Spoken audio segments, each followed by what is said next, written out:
बेवकूफ समझाया मैं? है? तुम्हारी हिम्मत कैसे हुई? तुम दोनों ने मिलकर बेवकूफ बनाया हमें। नहीं बाबूजी, चाचा सॉरी, वो हम क्या। आप क्यों सॉरी बोल रहे हो?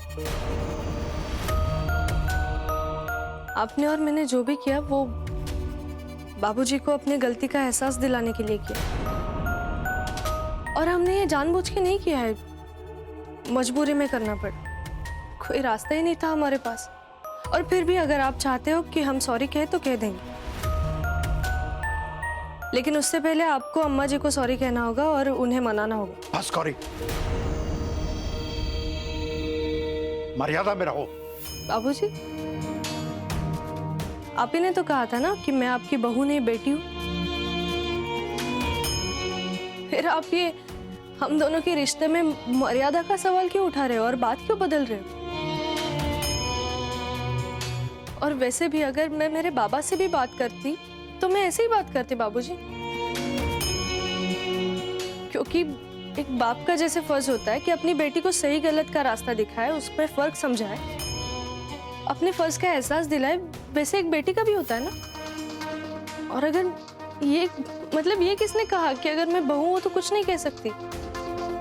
अच्छी बहू होने का ये तो मतलब नहीं है ना कि मैं सिर्फ हाँ में हाँ मिलाऊं, कुछ कहूँ ही नहीं, मेरी बात भी नहीं रख सकती मैं। बल्कि सही को सही कहना और गलत को गलत कहना ये ईमानदारी है। और बाबूजी, मैं अपना रिश्ता ईमानदारी से निभाना चाहती हूँ। और वैसे भी अच्छी बहू की मर्यादा में रह के आप अम्मा जी की हालत देख ही रहे हो, घुट घुट कर जी रही है वो। और वो हमसे, मुझसे, सरला भाभी से भी यही चाहती है। वो अपने बेटों को हमसे दूर रखती है,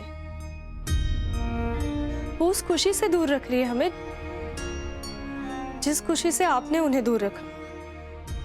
मतलब आपने पहले ही अगर दादी जी की ज्यादती पर अम्मा जी का साथ दिया होता तो वो आज ऐसे नहीं होती। बाबूजी, 35 साल अम्मा जी ने दादी जी के हिसाब से, आपके हिसाब से खुद को ढालने में लगा दी और खो दिया खुद को।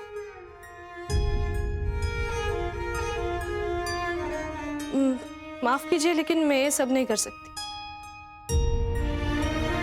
मैं अपने आप को नहीं खोना चाहती बाबूजी। वो बाबूजी, आप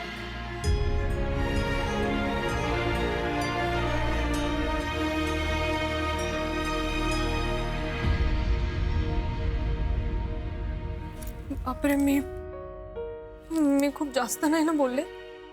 नहीं गौरी जी, आपने जो कहा वो ठीक कहा। बल्कि हमें तो बहुत खुशी है कि आपने अम्मा की तकलीफों को इतनी गहराई से समझा है। इतनी गहराई से तो हम भी नहीं समझ पाए गौरी जी। नाही साहेब, म्हणजे मी जे काही म्हणाले ना ते अगदी मनापासून म्हणाले। मतलब मैंने जो भी कहा वो दिल से कहा।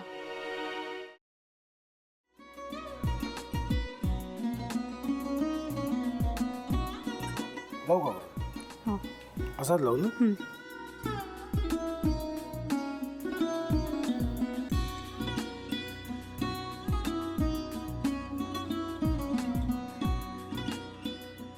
आता काय करायचंय? आता आपण ड्राय स्टफिंग दुसरं काय करणार आपण त्यात? आपण ह्याच्यात मेयोनीज न टाकता बाकीचे सगळे साहित्य टाकायचे. अच्छा, हे सगळं. मी तू माझा तर विश्वासच बसत नाहीये।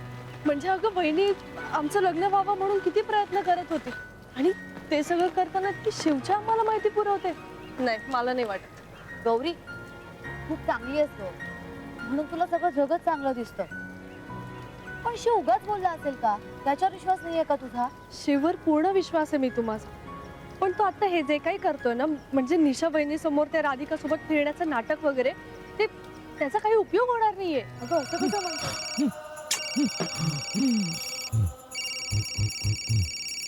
अगं नीलिमा, जतीन भाईंचा कॉल आहे। हो माहितीये। रिसीव कर ना। अगं बघ, कट झाला। आता तू रिसीव केला नाहीस म्हणून ते मला करतील। अब पुन्हा आला बघ। घे बघू. पण हे एक ना एक दिवस घडणारच होतं. आता मला कळलं तुम्ही 2 दिवस झाले काय सांगत होता ते. बनू हे संकेत असतात आणि हे ठरवून येत नसतात.